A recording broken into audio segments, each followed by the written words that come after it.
So in the last 400 years, the science has been focused on the material reality. When you say materialist scientist, what does that mean? If the universe is computer simulation, and then the question is, where is the computer? Where is it coming from? What is made of? How do both worlds relate different to the paranormal domain? The physical reality is only a shadow or poor imitation of the entities in the realm of forms. With the physical computer, we can make virtual reality, whereas in the Platonic computer, we can render the physical reality. Have you personally had any successful subjects or successful stories?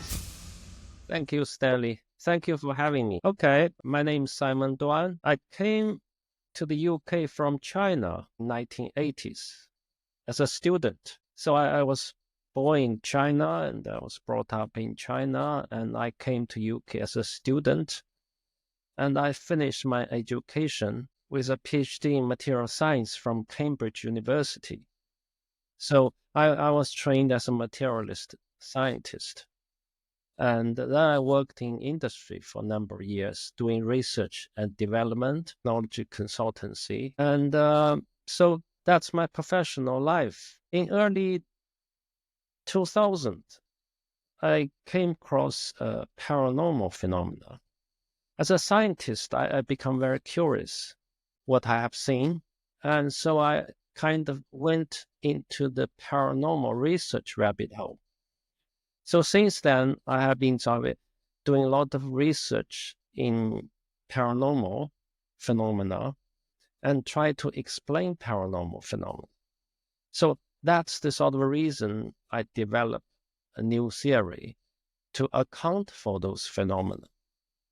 So at the moment, I'm running a business as Metacomputics Labs, doing more research in theory, as well as in experimental research, as well as in consultancy. So really trying to develop a new paradigm. I call it post-materialist paradigm, to explain everything, basically, the universe, the life, human being, everything. So that's what I'm doing. That's really broad. That covers a lot. When you say materialist scientist, what does that mean? Well, materialist scientist, really, we have a focus on material reality. Physical reality. Yeah, so that's our focus. We focus on physical phenomena, and we try to observe the rules, the laws, and try to discover laws in the realm of material reality. And we use these rules to manipulate physical reality and to develop new materials. In my case, I'm a material scientist, so we develop new materials by manipulating different elements. You have to make more materials which have enhanced properties. So we also develop new processing technology to improve the efficiency of making materials. And also we explore the application of those materials. So that's typically what materialist scientists do. So we are not concerned with non-material reality. Yeah, with focus on the material reality is only one part of the whole reality. As you know, the material and the physical phenomena is only a subset of the whole phenomenon we experience as human. Yeah, it's a subset. It's not everything we experience. So in the last 400 years, really, the science has been focused on the material reality. I think now it's the time we expand the horizon of science to include something beyond the material, non-material reality, which we experience also. So that's my primary interest. To go beyond the material, to go into non-material, non-physical reality. Why the interest in the paranormal, and were there any personal experiences that propelled you into investigating the paranormal in the non-physical?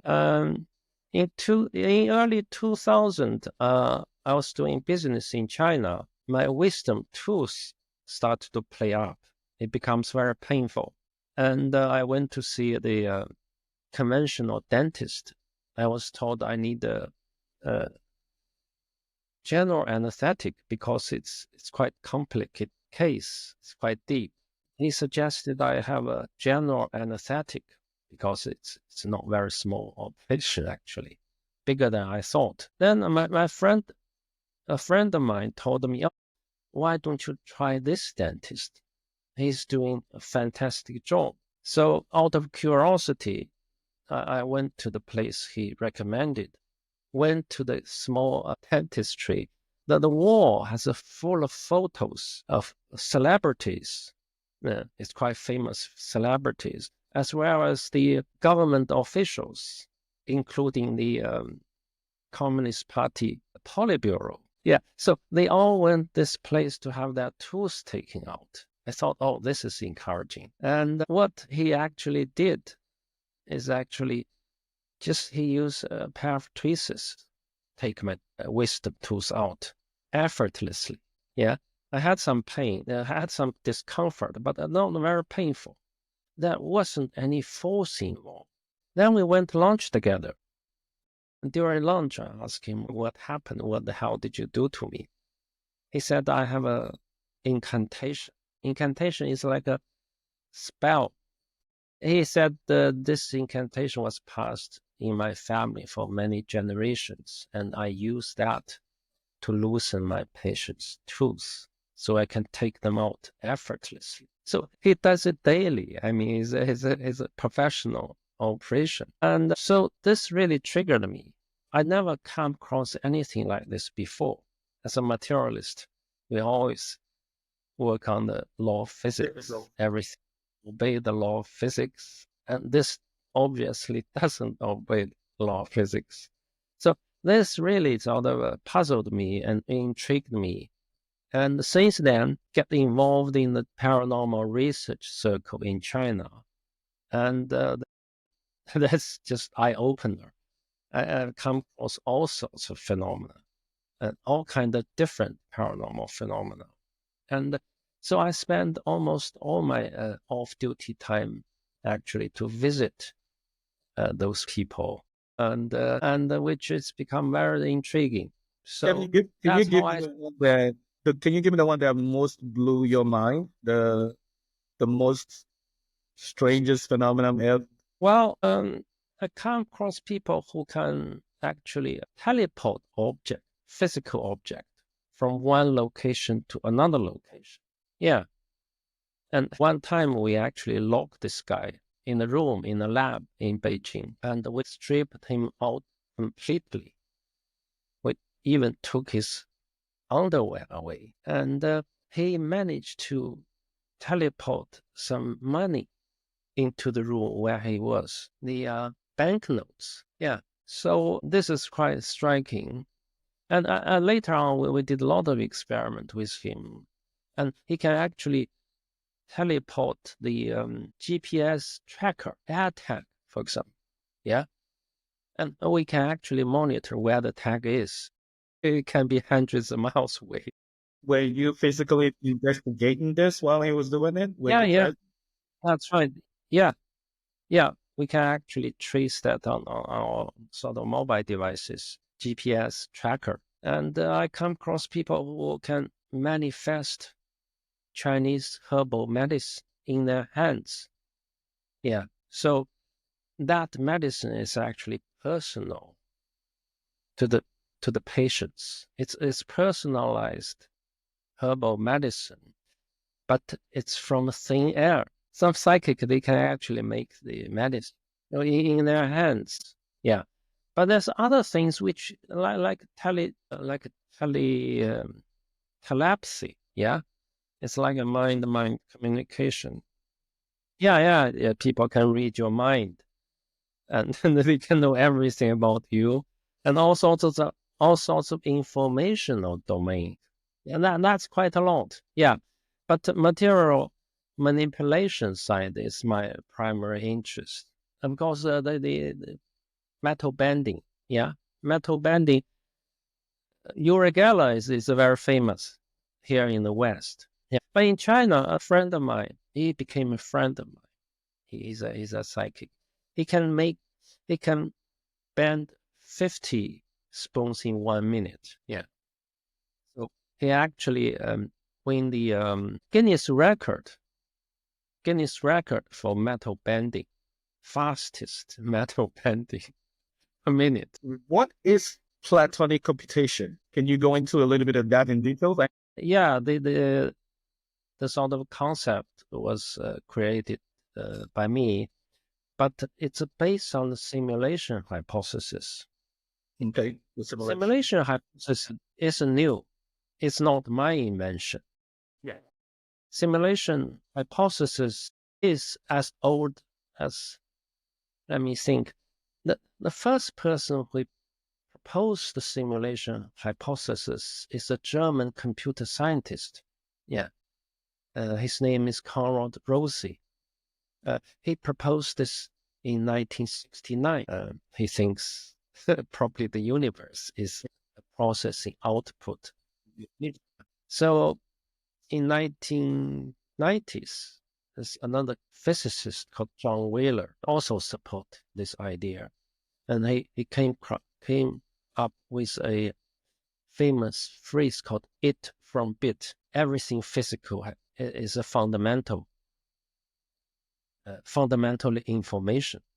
So it from bit. And recently, the philosopher from Oxford University, Nick Bostrom, and also he proposed the simulation argument.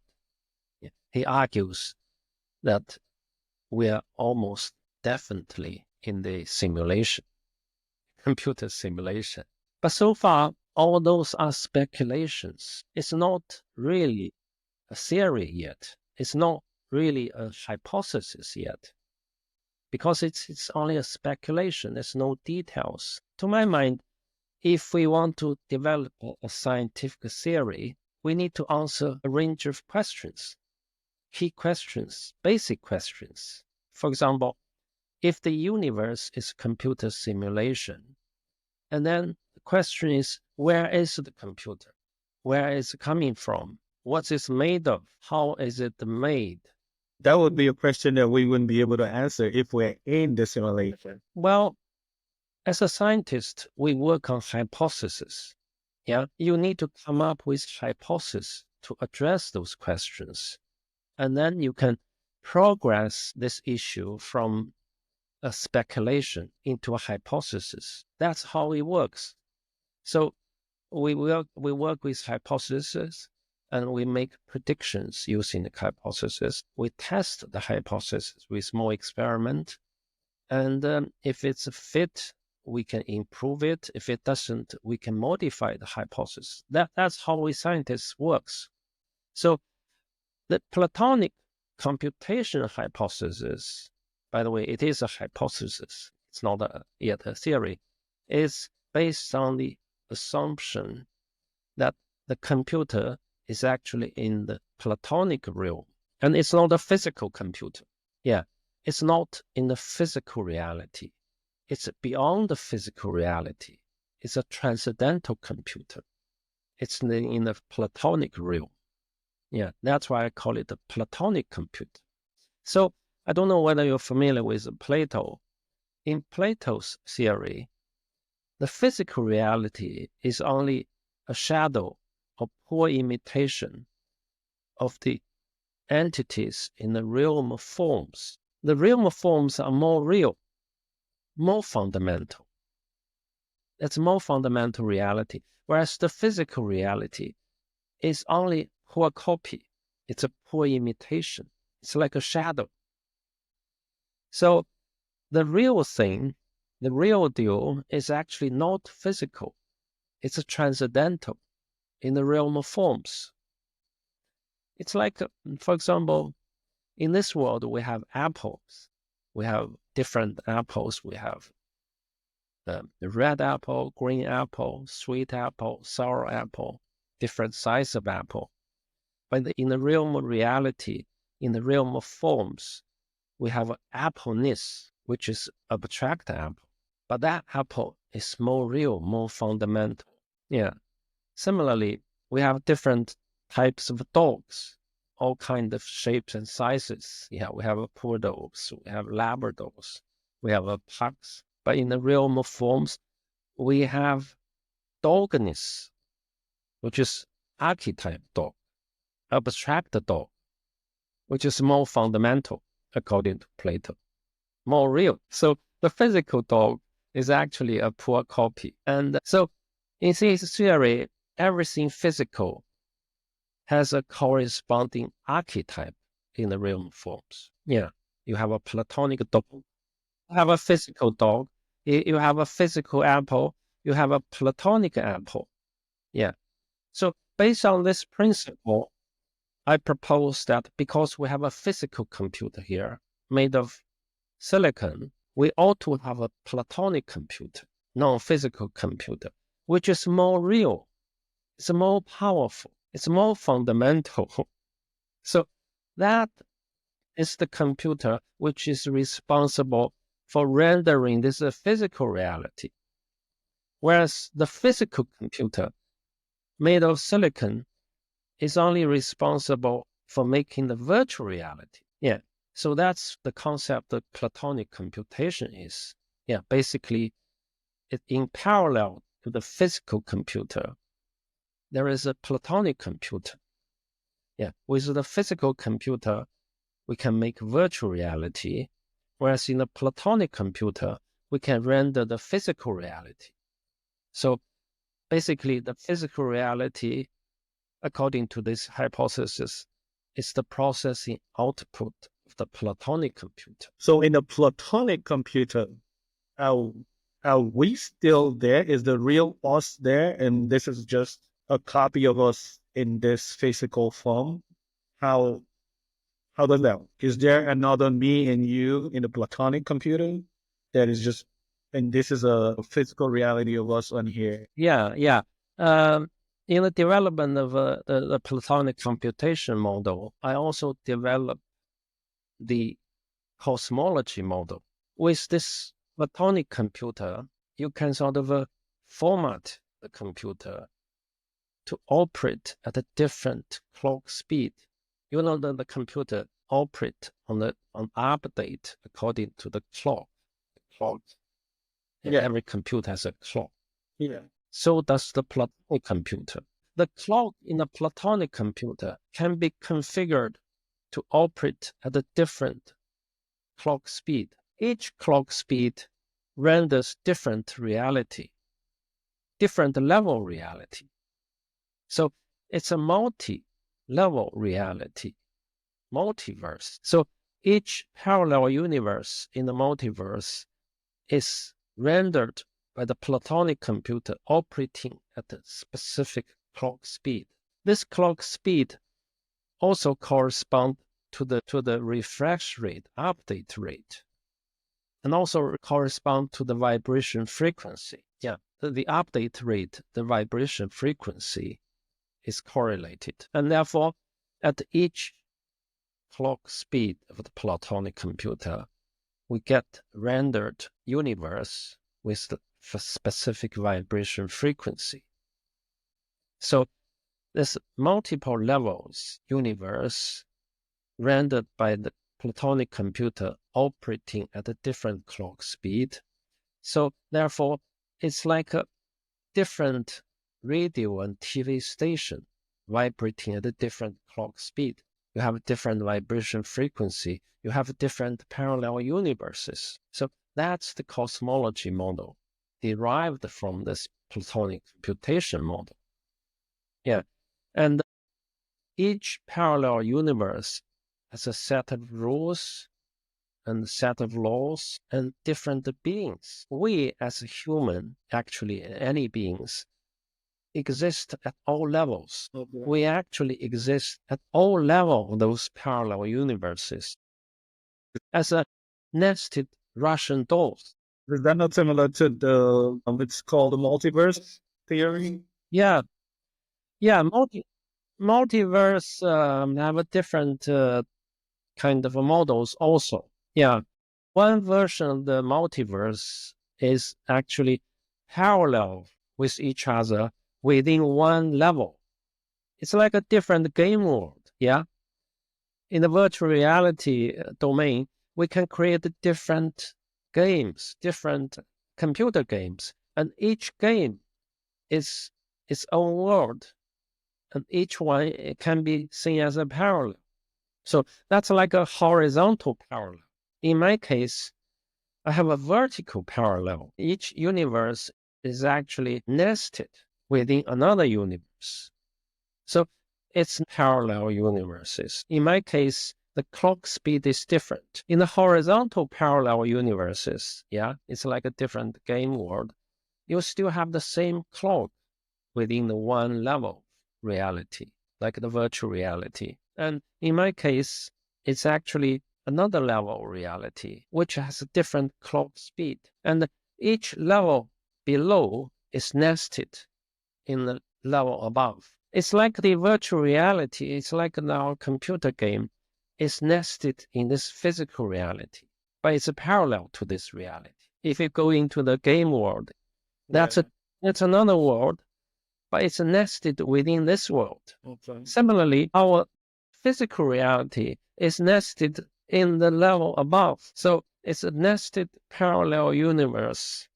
And within this nested parallel universe, we as a being have a higher self at a higher level universe. Similarly, when we play a computer game, we play the avatar. The avatar becomes us at the game world. Okay.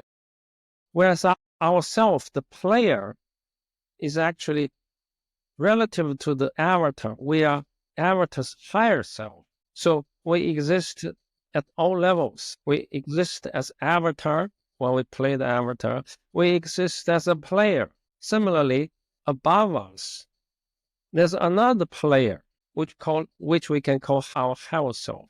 Yeah, which is another level of us. So that's our higher self.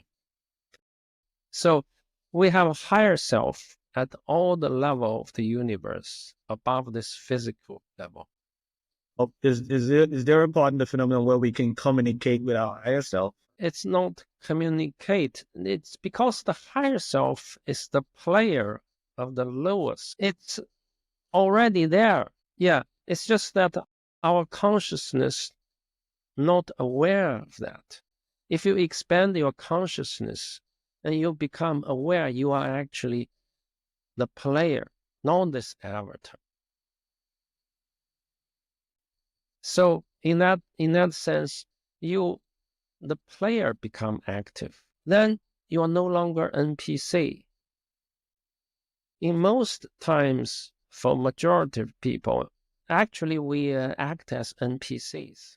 What do you mean by NPCs? Sorry? What do you mean by NPCs? NPC means is a non-playable character. Okay, the default. Yeah, default mode. You're programmed to react in certain way. Yeah, according to situation. Okay, yeah. You don't really make decisions. You react. Yeah. If a situation comes, you program to react in certain way. Yeah. If people sort of slap you and you slap him back, automatically, you don't really make decision. You just react. So we call this non-playable. So is that also what people mean when they say the matrix being in the default mode? Yeah, yeah. So once when you're trapped in the matrix, you actually operate as NPC. You don't have freedom to make decisions. You don't know you don't have freedom. That's the And funny you part. don't know. You don't know. You think you actually quite happily sort of live your life, but actually you are programmed to behave certain way. You're programmed to think certain way. You're programmed to live the life, to seek happiness, to avoid the pain, benefit, to avoid the risks. It's like the game. It's like the Mario, yeah, Super Mario, yeah. Try to grab the reward and try to avoid the risks. And that's the game we play. Yeah. So we don't have to actually involve the player. But if you are involved the player, that means your higher self become active. And You then become you become awakened. free. Yeah. It's like you become awakened. If you are become awakened, you can make better decisions. You can play the game much better, much efficient, and you have a much fulfilled life. I see you explained what a Platonic computation is. Is part of your work trying to awaken people to be more conscious of their higher self? Is that part of your work right now? Is that what you're dedicated to doing? And is the system you're putting out and your models the tools to awaken from this matrix to live a more fulfilling life and realize, be more conscious? Or let me put it this way, maybe actually have what we call free will. Yeah, yeah. All of those, you just said it beautifully. Once you understand how the matrix is built, and you understand your position in the matrix, and you understand your potential, yeah, because in this model, from this model, we can understand we are not only this physical body, we are not only the avatars when we play the game, we are something else as well. So it opens up the potential. And by exploring potential, we discover our true self. Our true self is a lot higher. I mean, it's not only one layer of nested doors, it's all the layer for doors. It depends where our consciousness is focused on. We can live the life of different level of existence. Yeah. Eventually, we realize our true self is actually the highest self. Highest self, I call it meta consciousness. And the meta consciousness is the programmer, is the computer operator, is the computer engineer. So the meta consciousness is everything which make the universe, make the multiverse, make all the avatars, make different avatars. And the consciousness basically digitalize itself. So it becomes zeros, ones, yeah, binary. Once you have a binary, you can use this binary to make the machine, because the machine basically is a switch, is a bunch of switches, zeros, ones. Yeah, you can have the binary, you can make the machine, you can make loads of data. Yeah, you can build a database, because data basically is a strings of zeros, ones. It's a tool. So with this model, people can understand how the universe is built and understand who they are, basically.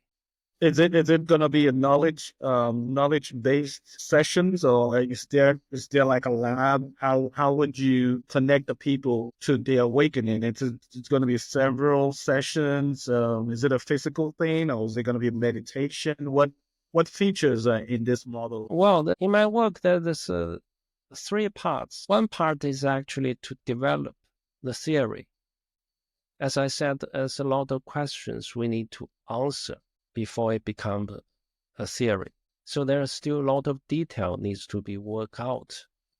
And it needs to sort of, it's like in IT, talking is cheap. Show me the code.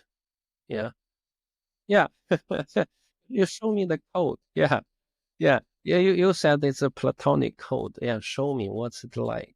So there's a lot of work in that way. That's part of the work. The other one is actually experimental work. I'm still very interested in the paranormal. I do experiment with people. And for give you an example, psychokinesis is a term we use to describe manipulation of the physical reality. Yeah, like teleportation, like changing the physical property of matter, or all those kind of things. We call it psychokinesis. In the West, the psychokinesis in general is believed to be magic, to be sort of trickery. People think it's a trick. It's like a stage magic performed by stage magician. In 70s, 80s, there's a lot of cases where they debunker the paranormal. Yeah. One person, James Randi, he's a magician. He's a professional debunker. He Yes, just go around. with James Randi. He put up $1 million for whoever That's can. right. That's right. Yeah, yeah. Yeah, he's a debunker. And because he's a magician, he can actually simulate Catch the tricks, yeah. lots of other psychokinesis with his stage magic tricks. So he made a lot of people to believe this is actually stage magic. It's a trickery, illusion. It's not real. Yeah. But in China, actually, we done an awful lot of experiment on psychic people. We understand, although there is a trickery, there's a real, genuine psychokinesis too. Yeah. So one of the discoveries they made is actually to find the unique signatures of the genuine psychokinesis, as opposed to the trickery performed by stage magician.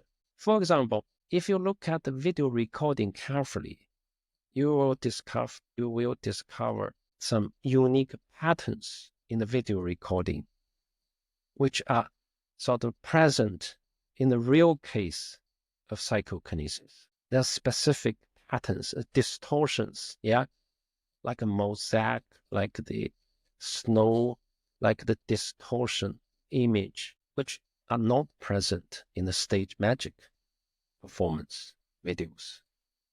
So I'm trying to sort of repeat some experiment done by the Chinese researchers with Western psychic people, see whether this can be confirmed. If this can be confirmed, then we can actually tell which is the real, which is the false. At the moment, you can't really tell. It looks like stage magic. So people believe James Randi, it is actually stage magic.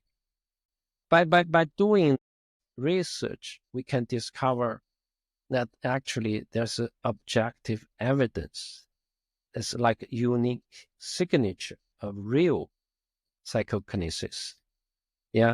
And with this knowledge, we can actually regain the confidence of lots of paranormal phenomena, which are debunked by people like James Randi. So that's a part of experimental work. Another part of work is actually consultancy, individual consultancy with people who are interested to get out of the matrix.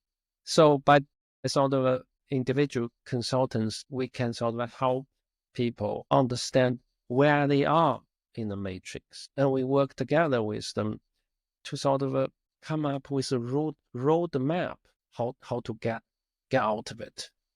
We explain the structure of the matrix. We help them to find out where they are in the matrix and build a roadmap for them so they know where to go and what's the next steps. So that this is the private consultancy part of the work. So there's a. Have you personally had any successful subjects or successful stories? Yes, yeah. I mean, I have to sort of build the confidence with myself first, and then help other people. And there are people who have given you feedback on how they have awakened into, awakened from the matrix. Yeah, yeah, yeah. I'm actually teaching a course in the university on the subject of transpersonal psychology. Transpersonal psychology concerns with the transpersonal aspect of our human. So the key concept again is the higher self. Yeah. But so far the higher self is quite vague. It's not very clear description. With my model, we can understand the higher self very well because we understand the structure of the matrix, structure of the universe, the cosmology. Then we understand where is the higher self and how many levels of a higher self and what's the relationship between the higher self and the lower self. All those becomes very clear. So I had a lot of feedback from my students saying how wonderful this is to sort of to provide the clarity about the key concept like a higher self. Yeah. And And that's a also university there in the UK. university in US and China. So for students who are doing transpersonal psychology, they can benefit a lot. And for private clients, for example, they want to manipulate reality. Yeah. Once they understand it's possible, that gives them confidence, and then you can assist them further, can tell them how with some details, techniques. By manipulating reality, I'm not talking about magic. I'm not talking about, for example, black magic, which harms people. I'm talking about you start with yourself, manipulate the reality about yourself, so you become healthier, happier, and you become aware of your program. And once you become aware of your program, you can react differently. You become more alert. And then next step is actually to change the program, to alter the program, to actually awaken your higher self. Then you become a program. Then you reprogram yourself and to have a healthier, happier life. Yeah. For example, weight loss. Yeah, many people have a weight loss desire and the overweight. You operate at the program layer to change that. Yeah. And if you have a high for example, instead of just taking the pill for your medication, you understand this can be cured by reprogramming yourself. And then you become a awakened human being. Yeah, you'll be much fulfilled, much happier. Not only get the weight down, get the medical condition off, but you become happy, you become more free, you become more powerful, you control the situation, you control yourself. Many people are not aware. Basically, it's the power. You give yourself back the power to your Yeah, life. exactly. You control. Yeah, many medical conditions actually can be cured by yourself. Yeah. Instead of just get some pills from doctor and you don't sort of take any responsibility, you don't learn anything. But if you work yourself, you understand what is the cause of this condition, and you understand actually you can reprogram this to get rid of it. Yeah. And then, as you said, you get the power back to yourself. Okay, let's we have a bit of time left. Let's talk about the Meta Computer Labs, Meta Computics Lab. Is that your lab you work with, and what is that about? And what's the story behind it?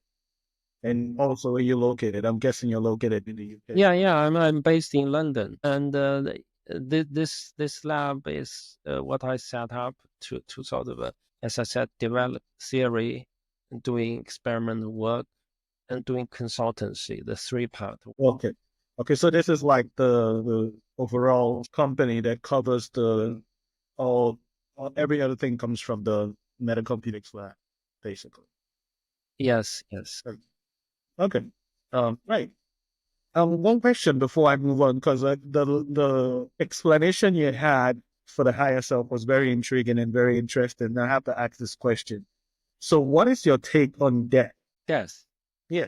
Yeah. Since it's all a program, and when this is just a rendering, what does death mean in this whole system, in this whole computer, in the meta computer, the physical computer, and the virtual one?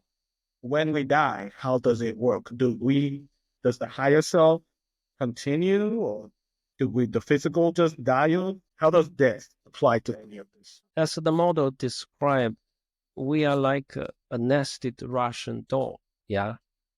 And we sort of descend from the higher level to the lower level.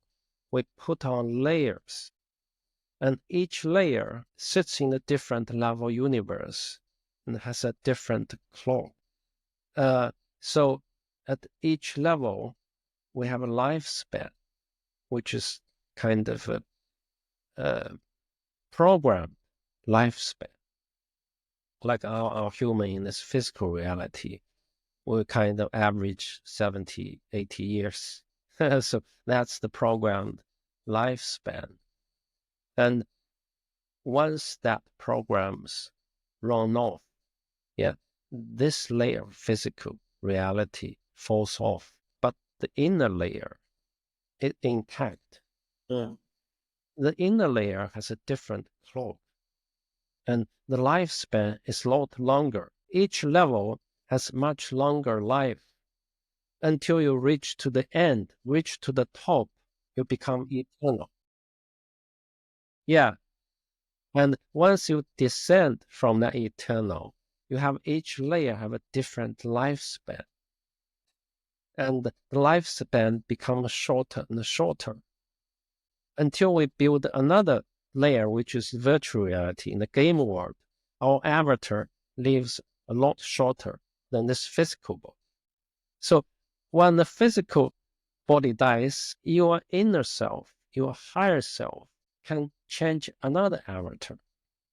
Or it decided not to going to play this game. So one option is change another avatar. It's like we when we play video game, we finish with one avatar, we can change another game, play another game.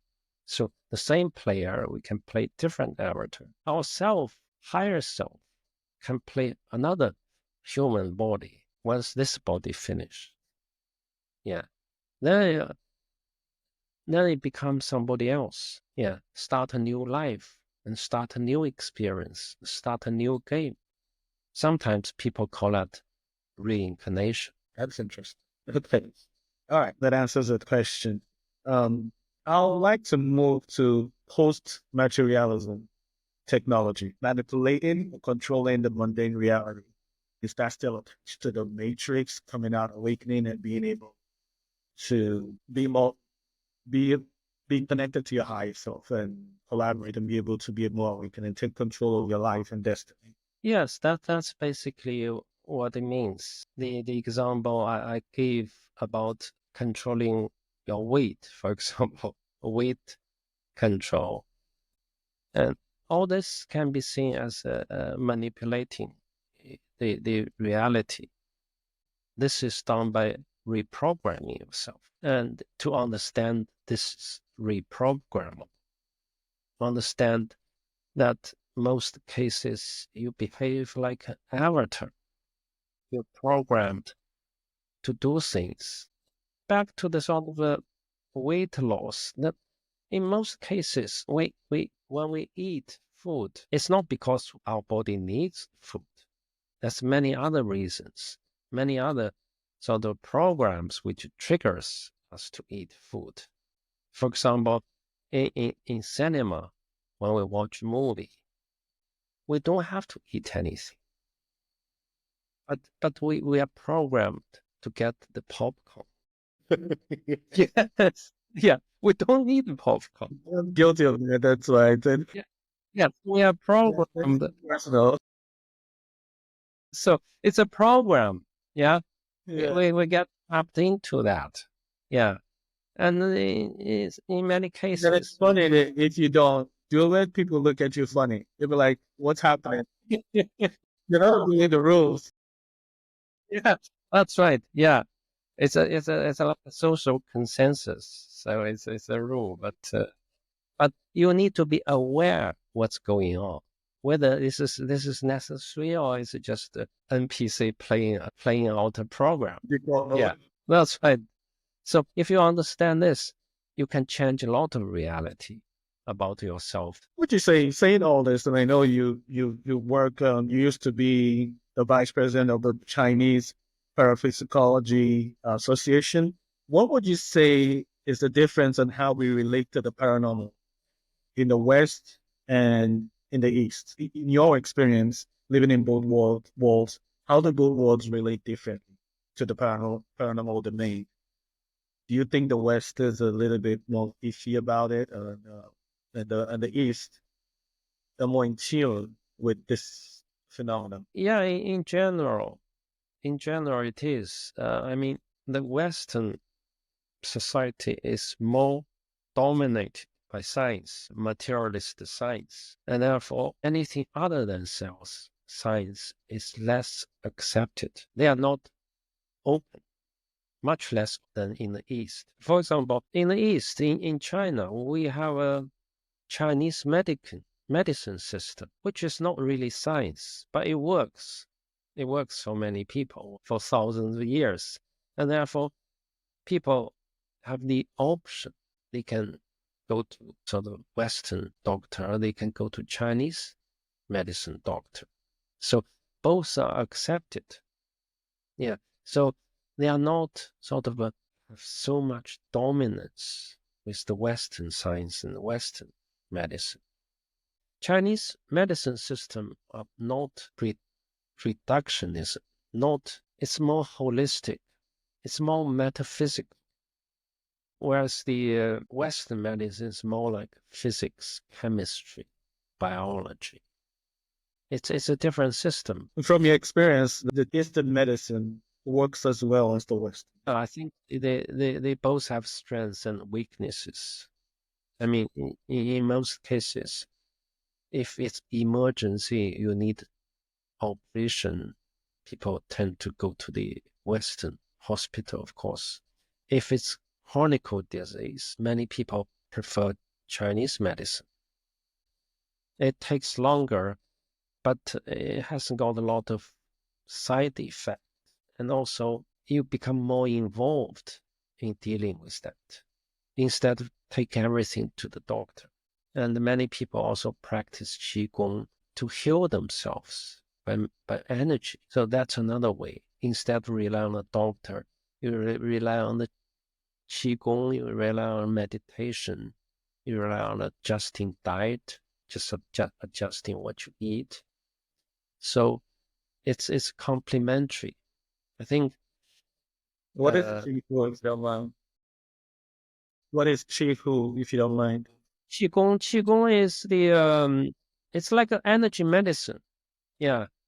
By concentrating on your sort of breathing control, you become more aware of your energy body.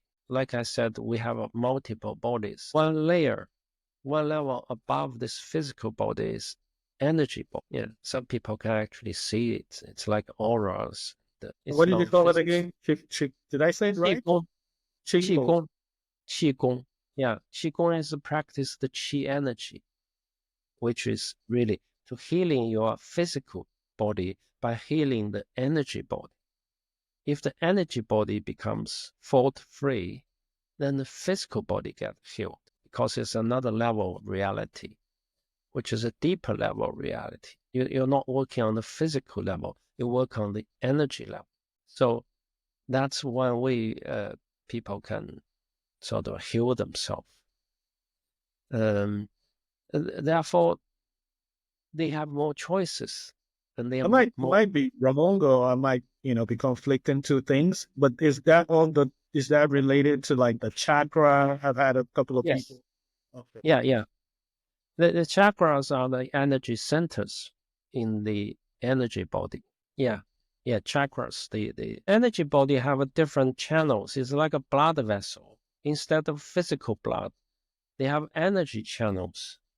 They have energy channels where the different channel intersect. It becomes chakra. And in Chinese medicine, also, they have the acupuncture points. The acupuncture points is where the different energy channel intersects. Yeah. Sometimes the channel got blocked. Then they use acupuncture to unblock it. Once the channel is unblocked and energy going through, and then the symptoms. So it's more metaphysical because it's not physical, and therefore it's more open. So that there are differences, but for those people who are educated to a very high degree, they become also westernized. They don't they don't believe Chinese medicine anymore. So there's a lot of people in China also. They don't go to Chinese medicine doctor, and they only go to Western medicine doctor, and they don't believe anything non-physical. There's also lots of people in China. So I was talking about in general, but each person has a different attitudes. I knew there was going to be a bit of a difference in how we relate to it. Okay, so one more question I have before we move on to the random ones. What is consciousness to you, and how do you define consciousness?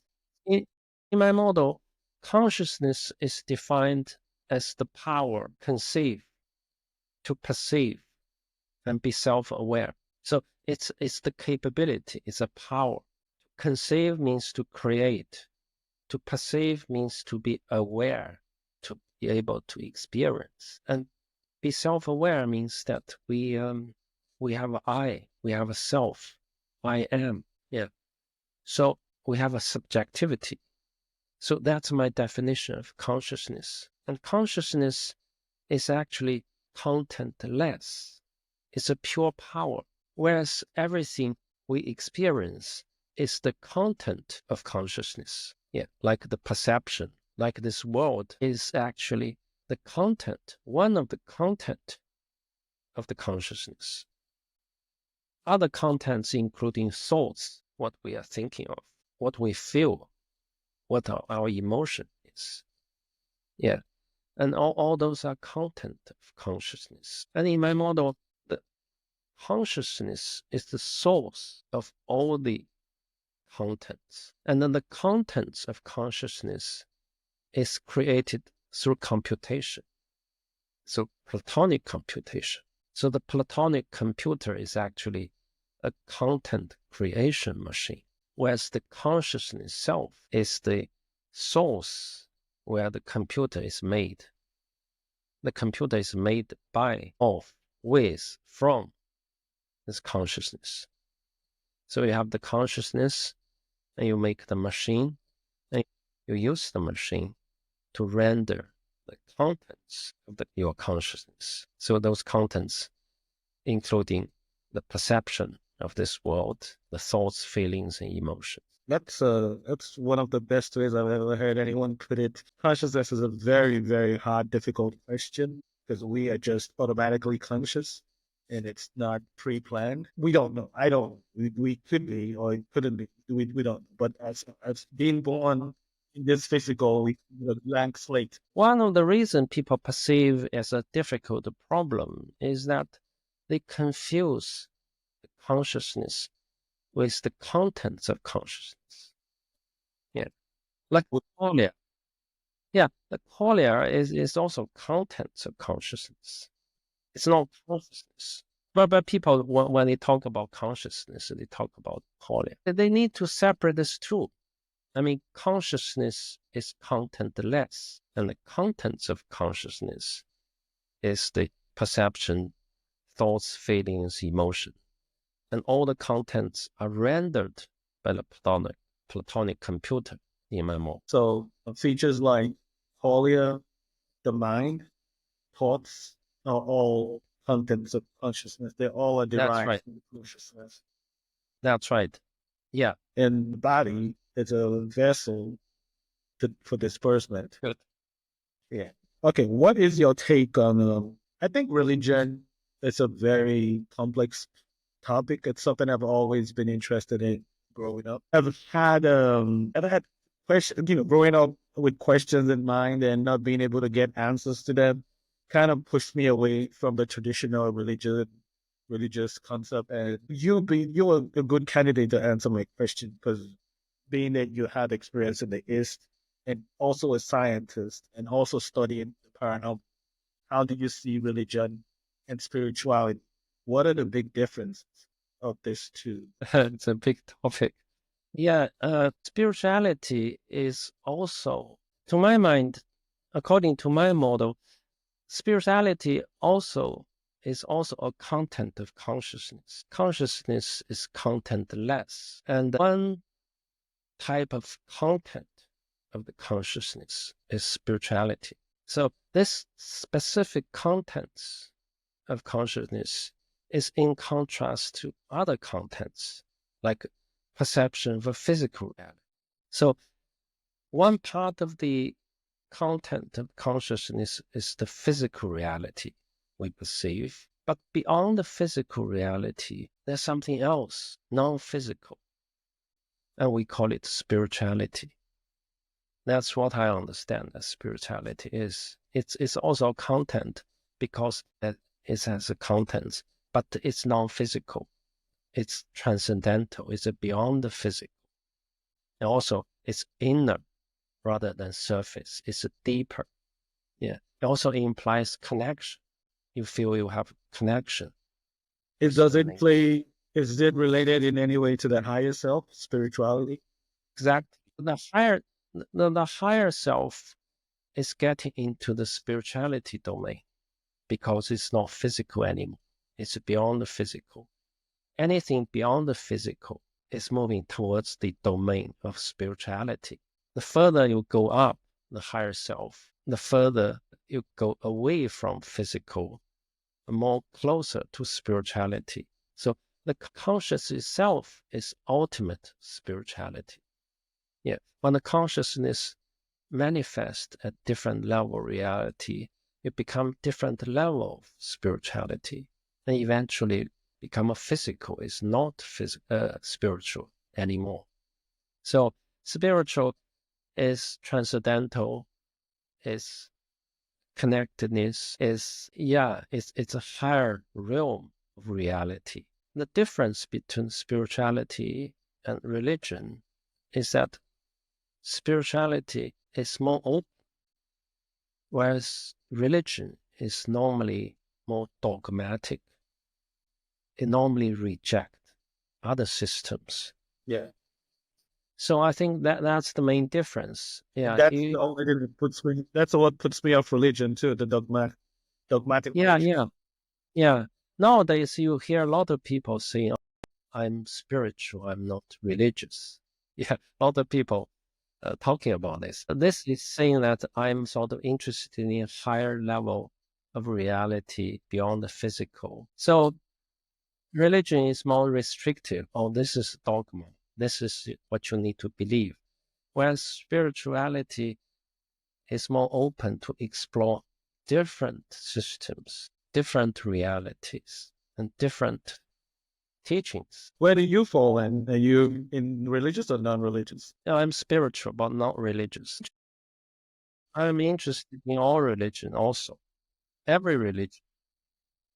It's a diversity. Again, all the religion is the expression of consciousness also. It's a content of consciousness. And the diversity is beautiful. That's why you and me look different. We are both beautiful because we are different. And different religion also is similar. They have different teaching, different dogma, a different way of express the same truth, but they are also beautiful. Okay. Taking you back a little bit, I guess, to when you talked about the meta consciousness, where all things begin, basically. Mm. Okay. In that model, would it mean that we are all one, since we all come from the same meta consciousness? So in the highest of level, there's just one consciousness, and we are all part of that one consciousness. Did I get that right? Exactly. So as I said, the consciousness manifests itself through this machine, and this machine creates diversity. At each level of diversity increases. And so that's sort of descending from the source. If you want to ascending, you converge. Yeah, it becomes simpler. So we are all So we are all from the same. Eventually, We are one, basically. eventually, we're all one. At different level, we are different. It's like a different physical hugs. They converge into an archetype hug. Then archetype hug converge with Labrador, with a poodle. They converge into a dog, the dogness. The dog converge with other mammals into a mammal. A mammal that converge with other mammals into a sentient being. Sentient being converge into this pure being. So it converges. Eventually, we are one. We are the same consciousness which manifest, diversify into different forms. And by diversifying into different forms, by locating these forms in different space and time, we experience diversity. We experience our own creation in different ways. Now you've opened up a new door. When you say we experience our own creation, that interests me a lot. So we are creating our own experiences, basically. So the dog, the house we build, everything we create as we go along. Yeah, How do yeah. we do it?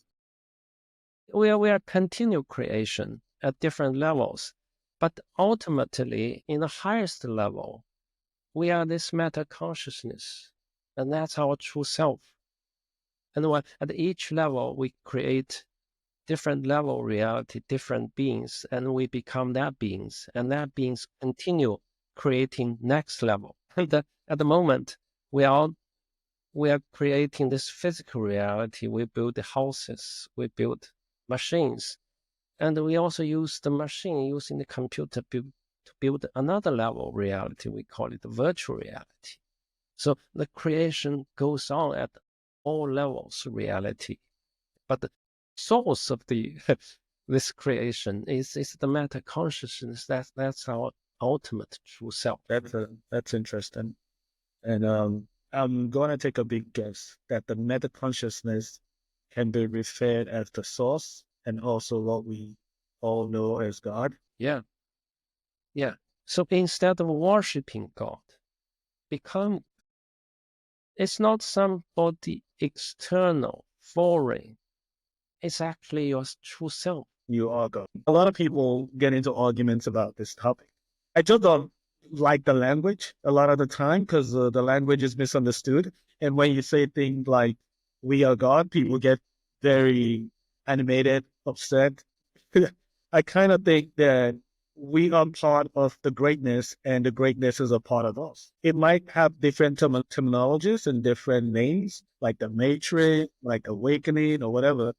But I feel it's the realization of who you are, Yes. know you, and how Yeah. powerful you are, and how those who have come before us, you can say maybe Jesus, whoever, whichever way your religion takes.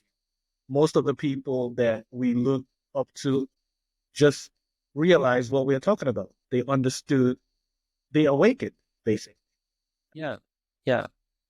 I think we are all knowing, all powerful, but we choose to experience ignorance, and we come down to this level. We become ignorance, and we experience ignorance.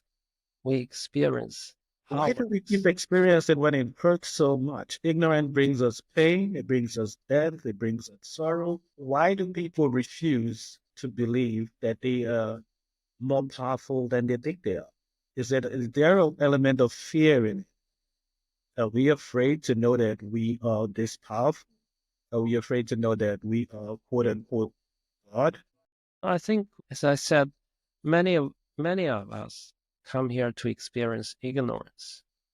It's like when we are little, we we blindfold ourselves, and we hide and seek. We play different games.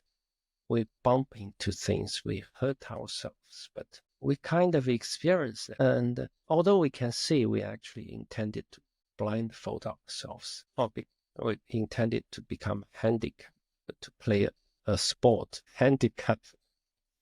But although we are more capable of that, we experience handicap. We, we experience ignorance.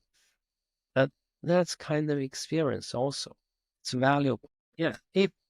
If one person is choose to experience ignorance in this lifetime, there's no way you can awaken. That is difficult to hear. It is kind of sad to hear. Though why would anyone choose that?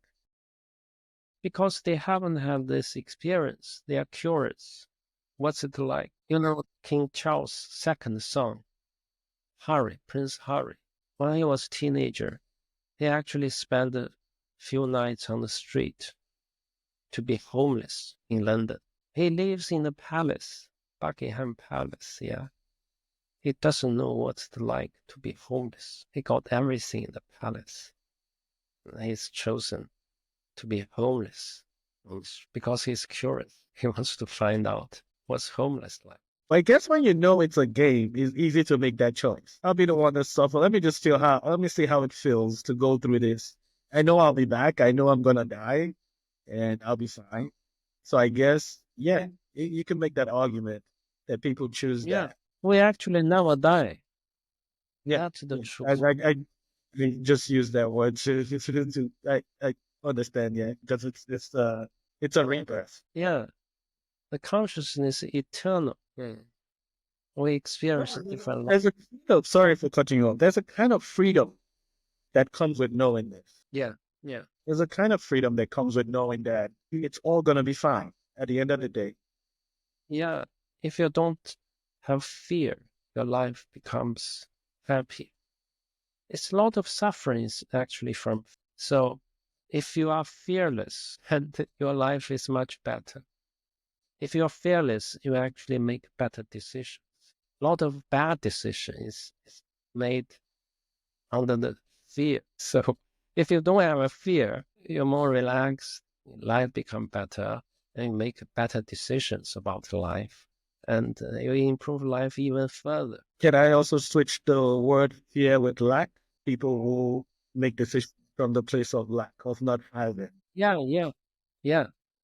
So basically, a lot of the problems we have as humans is just the terms and the words we use and our attachment to these terms. And it's because if the meta consciousness is God, we have a higher self, which is a spiritual.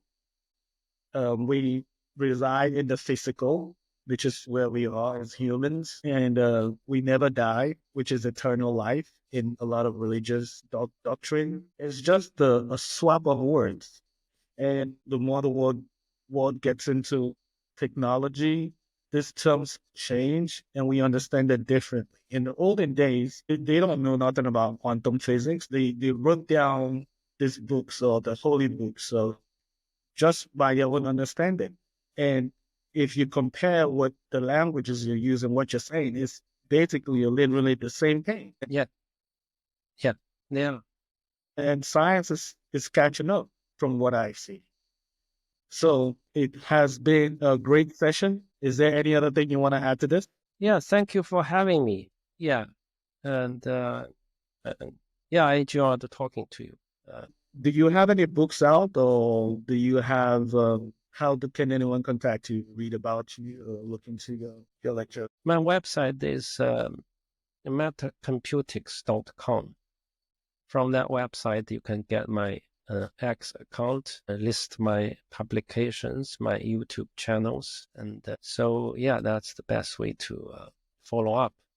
What is your next steps from here? What do you have for the future? What are your plans? So you're going to be taking subjects. Hopefully we'll be getting updates. Yeah, I go to conferences, join interviews, so writing papers to publish, and so doing my consultancy, doing my research, doing my experiment. So yeah, I enjoy my life. Are you going to be collaborating with any other scientists on the field of the paranormal? Yeah. I collaborate with researchers all the time. I collaborate with the paranormal people all the time. So if any of your audience have a paranormal ability, love to talk to them, to work with them.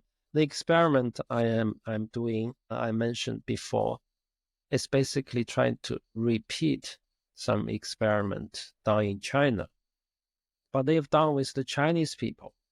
I want to sort of repeat it with the Western people. So if anybody is interested in supporting my research, please get in touch. I'm looking forward to working with psychic people.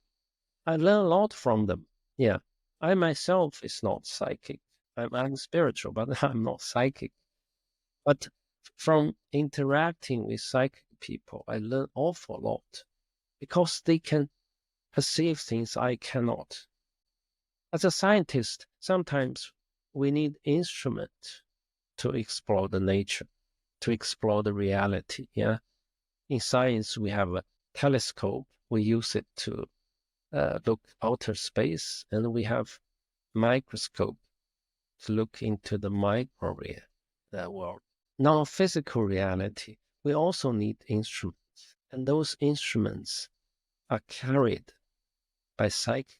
In China, we call it third eye. They have another eye, which can perceive physical. The third eye. Yeah, third eye. Yeah, third eye, or a mind eye. And they actually carry this instrument with them. So they are valuable assets for research. That's amazing. So I respect them all. Yeah. Thank you so much for the work you do. Thank you for giving us almost 2 hours of your time. It's been a pleasure. And when I say pleasure, I mean pleasure. Talking to you, knew a little bit of what we talked about, but now I know a lot more. So I appreciate the time. And after this, I will probably be scheduling a consultation with you. So this is not going to be the last time we talk. Hopefully, I can get you back on the show maybe in months to come and get an update on everything that happened. Thank you so much, Dr. Duan. Thank you, Stanley, for having me. Have a nice day. You too. Bye bye.